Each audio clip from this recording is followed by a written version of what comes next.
everything is created by sound and everything is created by vibration and everything is the word and thoughts create things, which literally everything, that's another Hermetic principle, which is a law of mentalism, which is you can actually create, move, change anything just with your thoughts. But what do your thoughts create? A vibration. A vibration.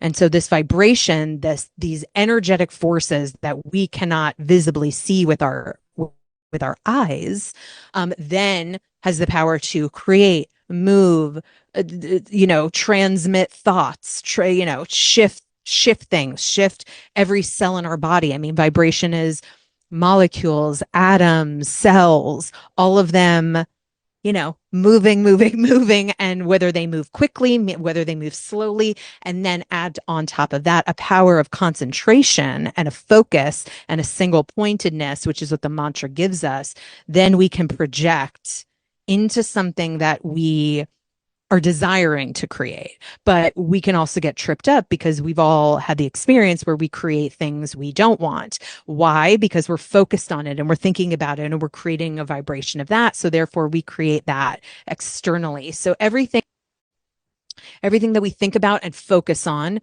literally create our own realities, which means we have the power to change our realities at any moment. So